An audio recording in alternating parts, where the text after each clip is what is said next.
One day, our children's children will read American history. And can you imagine our reading that James Madison or Thomas Jefferson tried to overthrow the government? Welcome to this week's Wacky Moments of Leftist Extremism. This week started with Devon Archer, a business associate of Hunter Biden, testifying before the House Oversight Committee on Monday about how Hunter and Joe met with shady post-Soviet business partners and how speakerphone conversations with Hunter and his business buddies were a pretty common thing.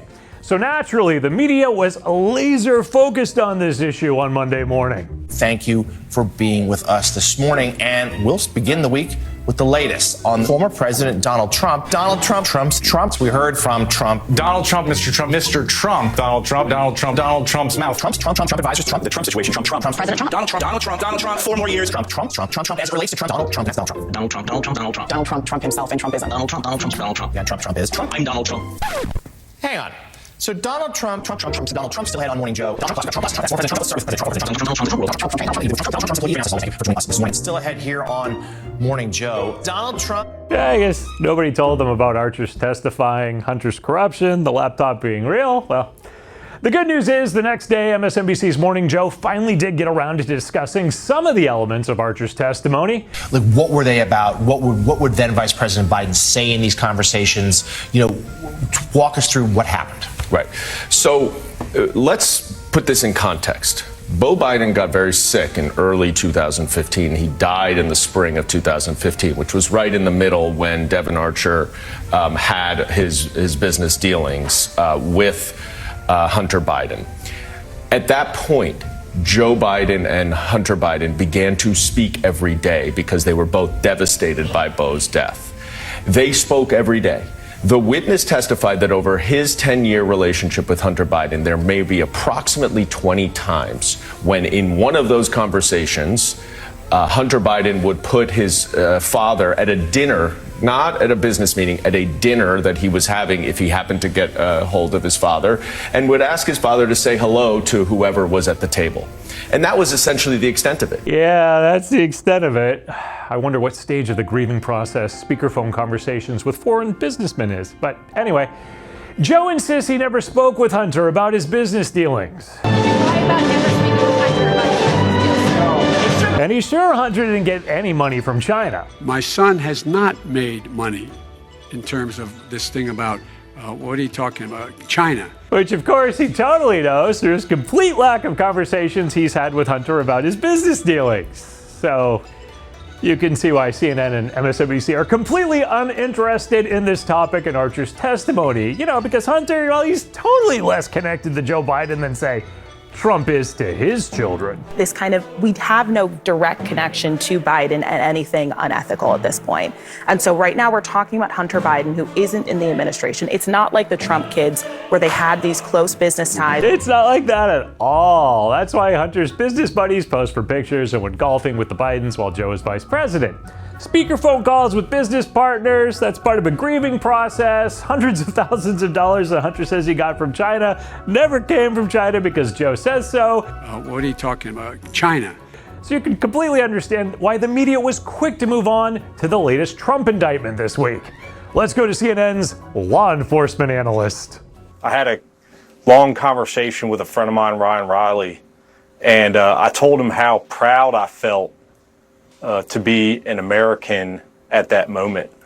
Much in the way that I did when I learned that our military had killed Osama bin Laden. I just felt incredibly proud. CNN, the totally non-biased, facts-first news organization. And I believe that Donald Trump is a terrorist. Wow, okay. I don't know. What about any Republicans who may have a different opinion than you on this? What Republican lawmakers say is just, to take up time on cable news. You can see why CNN hired him. He's that classy type of CNN presence that we've all come to expect. If he were a lady, he'd probably end up on The View, where this week the gaggle of hags were upset that Trump could actually receive a fair trial. Bill Barr was saying last night, you know, really the system leans towards making sure he has a fair trial. Yeah. And that just blew my mind. Fairness in the justice system. That's just a mind-blowing concept over at The View. What's not really mind-blowing, though, is that every leftist media news report is being twisted to cover up for Creepy Joe's failures. Inflation has eased. Last month, prices were up 3% year over year. That's the smallest 12-month jump in more than 2 years. Well, it's the smallest jump in over 2 years. And who's been president the last 2 years with even bigger inflation jumps? I wonder, I can't imagine. So basically, inflation continues to jump up under Biden, and they just can't say that because it's true, and the media can't understand why anyone just wouldn't love this administration. There are reports that say that you have the lowest approval rating of any vice president. I'm curious how much of a role, if any, that you feel race and gender play in that. Because there's just no other reason for your low poll numbers, clearly, right, Kamala? I think the point that has to be made is that there are attempts to create distractions away from the accomplishments of our administration. Accomplishments like soaring inflation, high gas prices, and spiking illegal immigration. I mean, just last month alone, 130,000 border arrests. Or as ABC's Good Morning America frames it, unlawful entries along the southern border have decreased 70% from their record highs. Well, it's lower than Biden's record high illegal entry, so it's totally nothing to focus on. I mean, this week's recent downgrade in the U.S. credit rating, don't you think that has anything to do with Joe Biden? Just yesterday, Fitch, the rating agency, downgraded U.S. credit. And one of the factors was what happened on January 6th. Was the gridlock, was the chaos created by the GOP. It's totally the GOP's fault, even though, what did the Fitch credit agency actually say? Oh, Democrats have been going more to the left, and they don't fault one party for the situation. The activist media left that part out for some reason.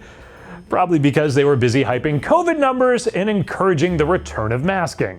New COVID concerns this morning. Now, the number of people testing positive in hospitals appears to be ticking up. Stephanie Ramos is here now with a reality check on what those numbers mean. Good morning, Stephanie. Hey there, Michael. Good morning. These days, it's almost impossible to tell how many COVID cases there really are. I would just put people on alert that when you're in those crowded spaces, think about the coughs and the colds, and sometimes many people don't even have any symptoms. A mask can be your best friend. A mask can be your best friend, especially when you're trying to mask up a failing administration by distracting people by telling lies or overhyping some pretty darn low COVID numbers. A mask can be your best friend. Keep it private. Back in time, we had them in our pockets, in our coats, in our backpacks.